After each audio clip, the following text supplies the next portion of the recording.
This is 9 News with Tracy Vo. Good evening. The heartbroken parents of 11-year-old Jack Davey, who was killed when a car crashed into a primary school in Melbourne's east, have shared their grief honouring their beloved son. Michael and Jade Davey thank the community for wrapping its arms around their family in their darkest hour. Gillian Lantouris reports. Jack Davey's parents are heartbroken but are grateful for the community who have been there in their darkest hour. Arm in arm, Jade and Michael returned to the school where they said goodbye to their little boy for the last time. Words can't adequately describe the utter devastation we feel as we come to terms with the sudden, overwhelming loss of our Jack. They're taking comfort in knowing their young son made a big impact to the lives of many. He is our beloved son and brother who remains very much alive in our hearts and memories as we piece together our lives with his spirit going forward. Among the heartbreak, gratitude. We find comfort in reading the many messages and memories of Jack. Personally, he is our champion. The 11-year-old was sitting at a table with friends when an SUV drove through the school fence on Tuesday, killing Jack and sending 4 others to hospital. The 40-year-old behind the wheel is a P-plater and suffered a broken nose. It's understood the Hawthorn woman has no prior driving offences. Police have questioned the 40-year-old woman several times, but it's unclear if and when she'll be charged. It's the ongoing saga that's now landed the opposition leader in the spotlight. Peter Dutton revealing he caught a special flight provided by Australia's richest person, Gina Rinehart, at the request of his office. It's the latest in a string of accusations against federal politicians around flight freebies. Federal politics reporter Amanda Kopp has more.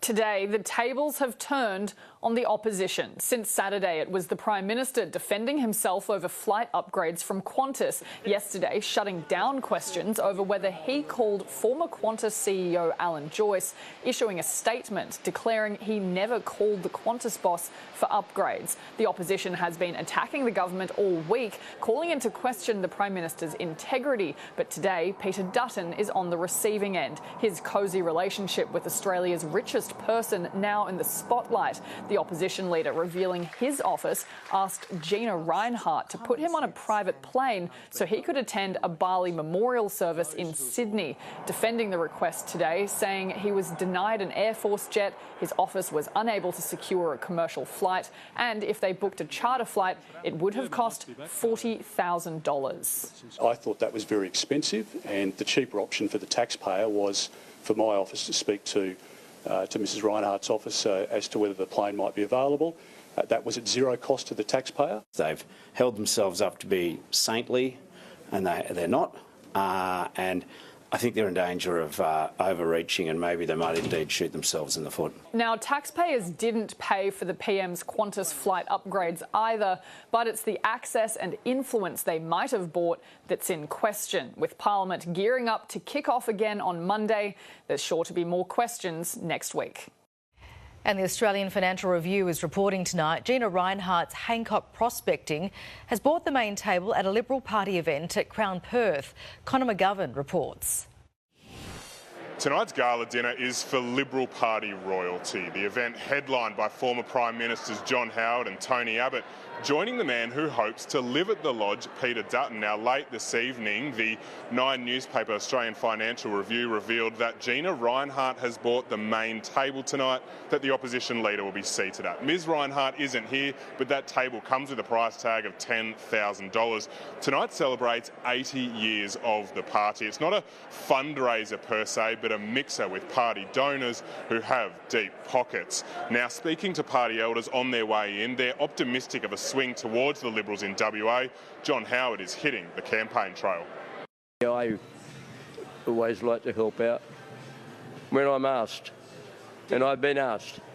They need the boost in WA, but more at a state level than they do federally. The WA Liberals hold just 3 seats in the lower house. Peter Dutton has been in WA since Tuesday. He's expected to fly out first thing tomorrow. A man has used a samurai sword to defend himself after a group of men stormed into his home and shot him in Brisbane's inner north. As Pat Heaney reports, the men are still on the run. It was just after midnight when offenders armed with a shotgun smashed their way into a Brisbane family home before shooting a man and taking off down the street. Witnesses say they were woken by an argument and screams in the night before they heard a loud gunshot. I thought I was dreaming and I woke up from my sleep and I heard people yelling. There was a bang, like gunshot, and I thought it was the police to start with. But it wasn't the police, and then I heard the guy scream, I've been shot, I've been shot. A 26-year-old man was shot in the leg. Witnesses say he rushed out onto the street screaming for help. All the neighbours were running out to see what was happening. I just tried to tell everyone to just put pressure on the leg so it doesn't bleed out. The offenders fled in a white SUV just minutes after the shot was fired. Police believe the home invasion was not a random attack and are now searching for a motive. It appears that by the actions that the group were going there for a reason. We're also appealing for dashcam footage and any other persons that may have been in the vicinity of Florence Street and under. Police say they're looking for up to 5 people believed to be involved and are warning the public as they may be armed and dangerous. Friends of a disabled woman who was found gravely ill in a house described as unfit for human use have today paid tribute to the 26-year-old who died earlier this week. Josephine Shannon, police are continuing their investigations into her death tonight. Yes, Tracy, detectives are looking at whether 26-year-old Tegan Fredericks received adequate care. Tegan suffered from severe intellectual and physical disabilities and needed adult care to carry out everyday activities.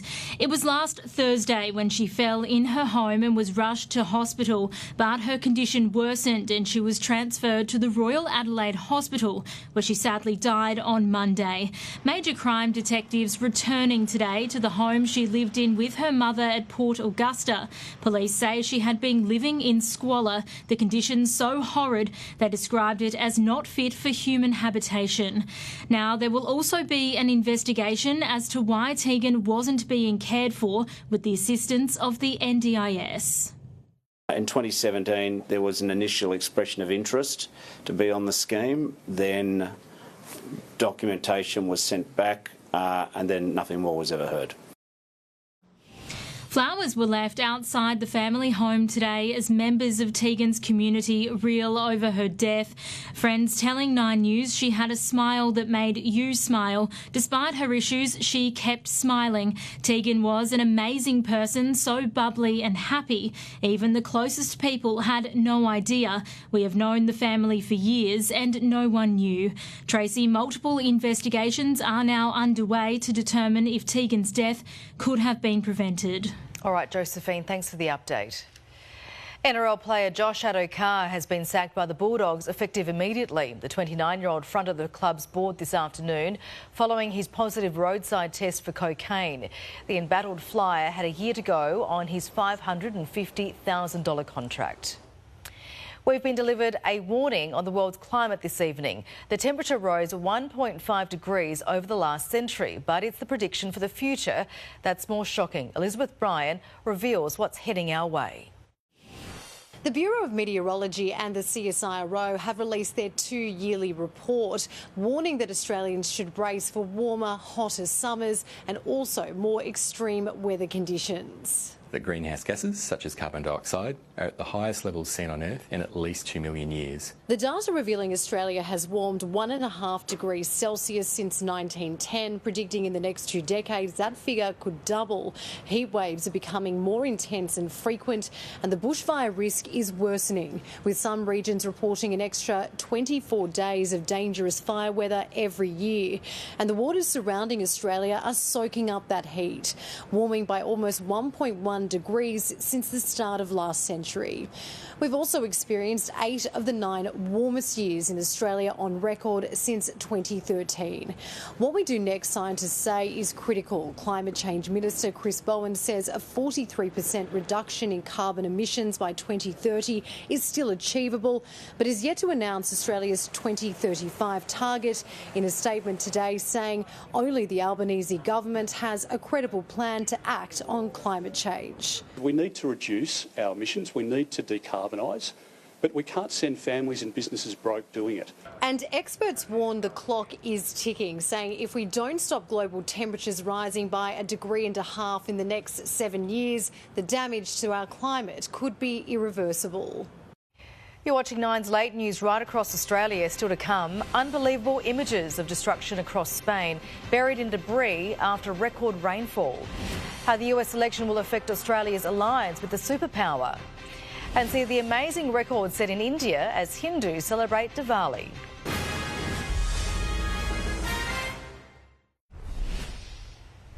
The Spanish government has declared 3 days of official mourning for the more than 95 victims of severe flash flooding. The high water swamping southern and eastern parts of the country, with officials saying it was the worst rainfall in 28 years. Emergency services working to find dozens of people who are still missing. The US election campaign has taken a bizarre turn. Donald Trump jumping behind the wheel of a garbage truck as Joe Biden attempted to defend another gaffe. State poll results are still showing Trump and Harris tied. Here's Alison Petrowski. Donald Trump wants to be on the road to victory with an unusual theme of the final week of the presidential race. How do you like my garbage truck?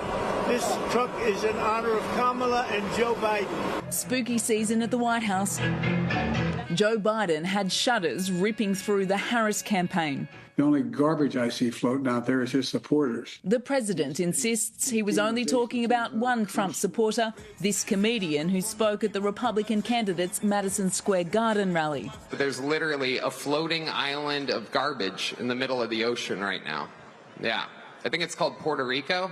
But at first chance, the vice president distanced herself from the man who handed her the baton. I strongly disagree with any criticism of people based on who they vote for. Joe Biden's blunder drawing comparisons with this from 2016. You could put half of Trump's supporters into what I call the basket of deplorables. For Donald Trump, it was a gift. Crooked Joe Biden finally said what he and Kamala really think of our supporters. He called them garbage. But Kamala's Latino supporters are backing her in. Kamala wants to unite us. We're not trash. I want to say we're not trash. We're good people. Trash talking of a different kind from Arnold Schwarzenegger, the former Republican governor endorsing Kamala Harris.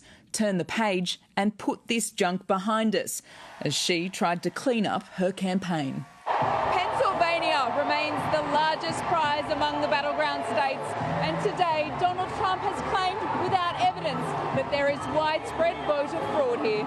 There is no voter fraud going on. In fact, the system is working as it should work. This is Donald Trump trying to line up his backup plan. The former president is leaving conditions on accepting defeat. Oh, if they find no evidence of cheating anywhere, I'll accept the results. But just whose White House bid will be binned remains unknown. I hope you enjoyed this garbage truck. Thank you very much. In Harrisburg, Pennsylvania, Alison Petrowski, 9 News. So how will the US election result affect Australia and the rest of the world? I'm joined by Jared Monshine from the United States Study Centre tonight. Jared, great to have you with us on the program. Firstly, is there a so-called better candidate for US-Australia relations? Well, there's definitely one candidate who Australians have never wanted and who Australians continue to think would be bad for U.S.-Australian relations, and that's Donald Trump. I think actually there's a lot more that unites Trump and Harris in their approach to Australia in particular, and that it's not a coincidence that there's been a state dinner in the Albanese government and the Biden administration, as well as the Morrison and the Trump administrations. I think there's actually a lot more commonality, especially when it comes to Asia. OK, well, let's talk about trade, Jared. Donald Trump is threatening tariffs, particularly high for China. We're talking 60% here. How will this affect us here in Australia?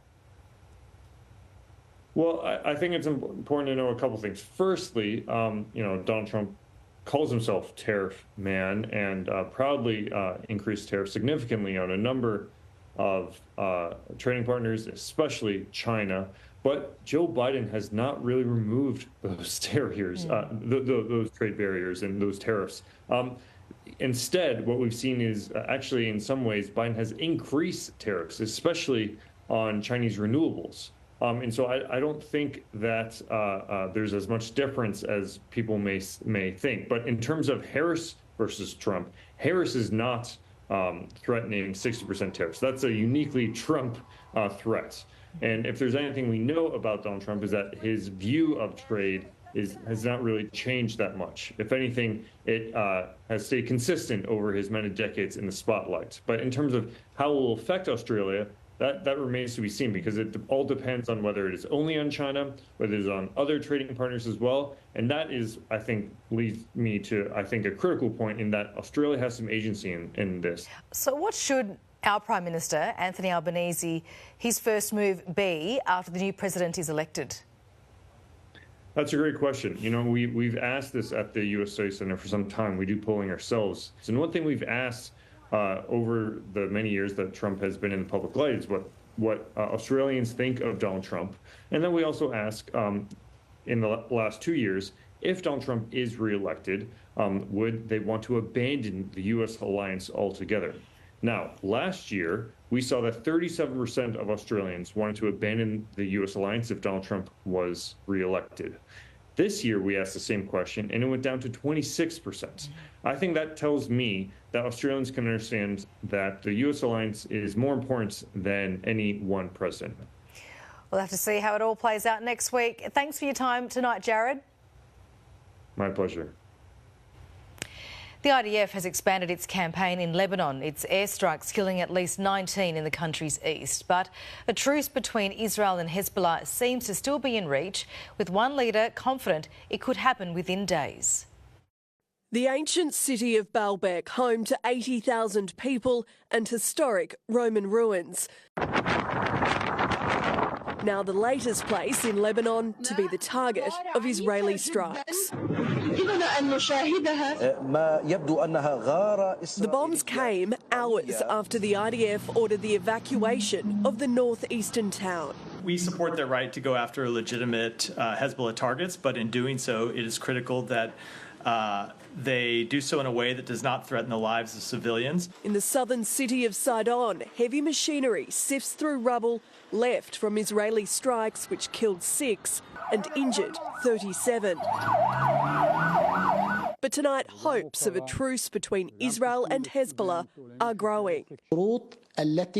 If the Israelis decide to stop the aggression, we say that we accept, but with the conditions that we see as suitable and sufficient, Hezbollah's new leader said in his first televised address. With Lebanon's caretaker Prime Minister reporting he's spoken to US diplomats and is hopeful a ceasefire will be announced in the coming hours. 2 White House officials are traveling to Israel to engage on issues including a diplomatic resolution in Lebanon.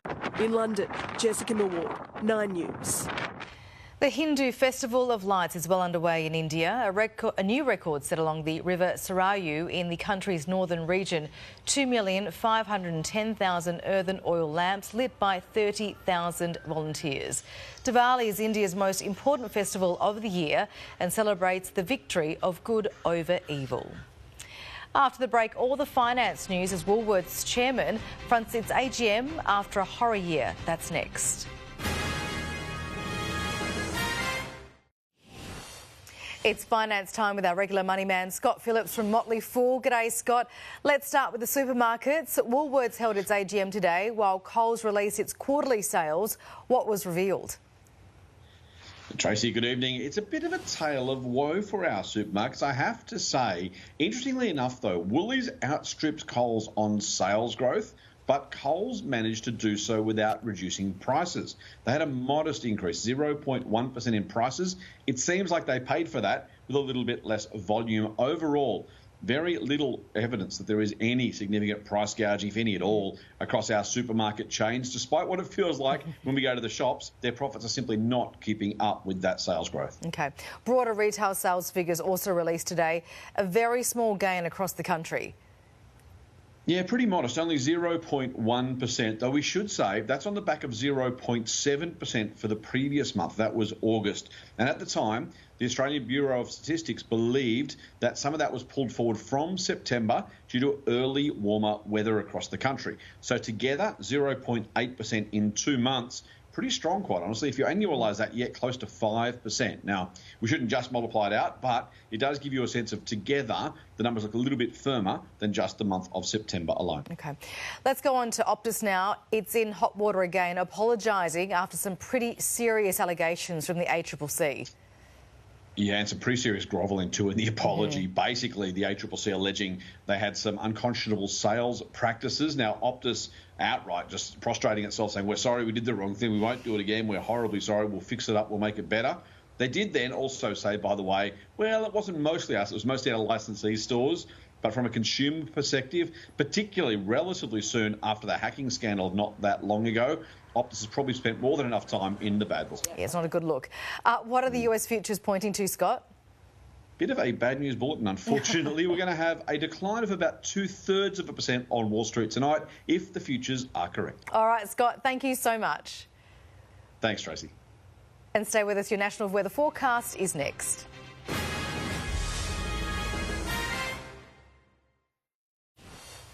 Taking a look at your national weather forecast for tomorrow. Showers, storms and heat will persist in the northern tropics.